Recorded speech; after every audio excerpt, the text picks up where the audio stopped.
Picture this bizarre morning.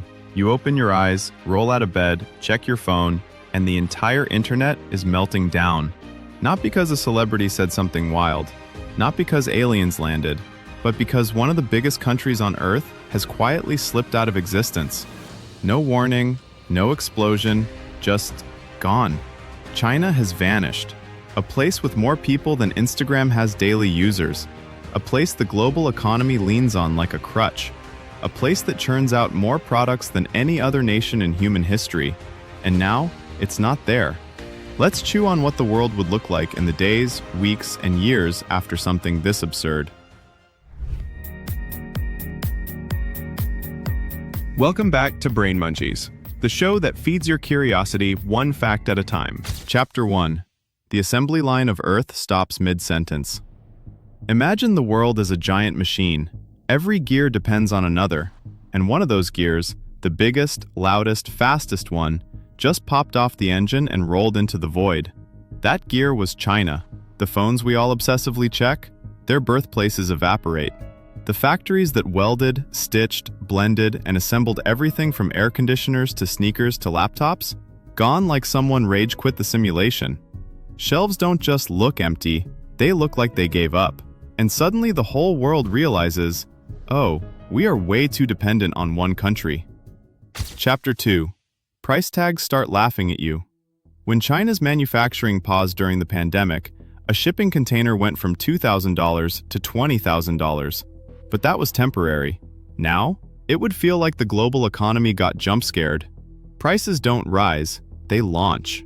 Electronics, furniture, clothes, cars, toys, appliances, all skyrocketing because the world's factory ghosted humanity.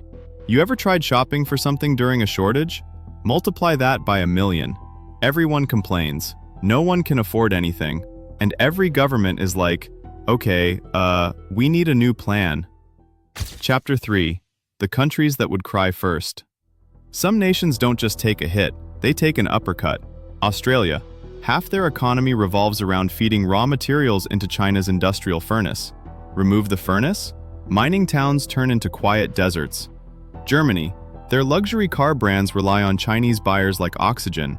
No China equals dealerships sweating caffeine instead of money. A ton of African nations. Major highways and mega projects funded by China suddenly freeze mid-construction, like video game assets that failed to load. The United States. Farmers lose billions overnight.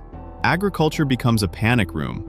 Everyone hurts, but some countries limp more than others. Chapter 4. The countries that would suddenly glow up. With China erased, a few places would get the spotlight shoved in their faces.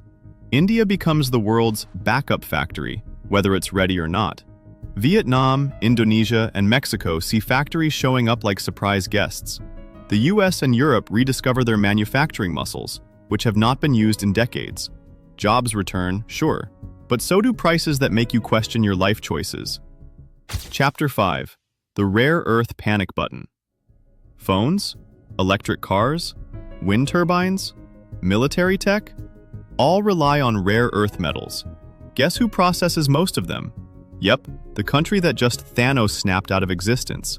Suddenly, EV production freezes, renewable energy costs explode, tech companies start bargaining with geology itself. This is the chapter where CEOs stop sleeping. Chapter 6. Your medicine cabinet becomes a museum. Here's the part nobody expects.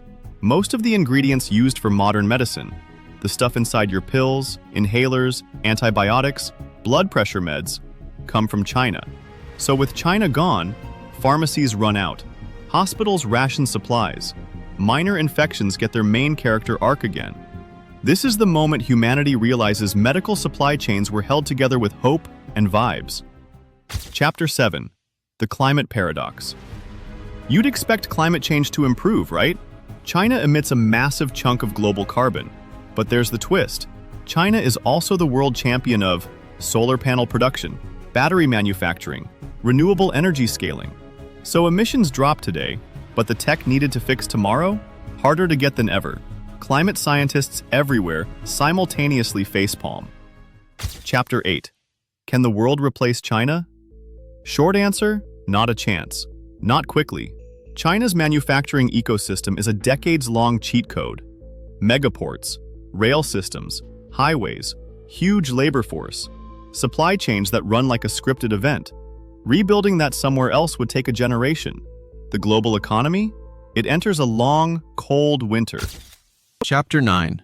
The Political Earthquake. With China gone, the world map doesn't just shift, it warps.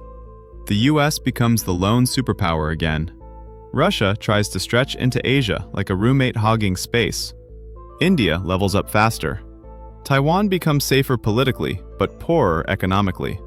Every alliance changes. Every rivalry resets. You basically hit New Game Plus on geopolitics. Chapter 10.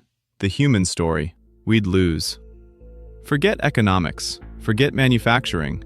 China disappearing means saying goodbye to 5,000 years of culture, martial arts films, Lunar New Year, Chinese philosophy, Chinese cuisine, pandas, yes, literally, art, poetry, inventions, the Great Wall, the Terracotta Army. A huge chunk of human creativity, tradition, and brilliance evaporates. This isn't just the loss of a country, it's the loss of a civilization. Conclusion. Could humanity adapt? Eventually, yes. Humans always adapt. But the first decade would be messy, expensive, and chaotic. The kind of chaos economists have nightmares about. China needs the world. The world needs China. We're tangled together in ways we barely understand. So now, I'm curious. How would your daily life change if China blinked out of reality? Drop your theories in the comments. I want to see how your brain chews on this one. Until then, keep chewing on facts.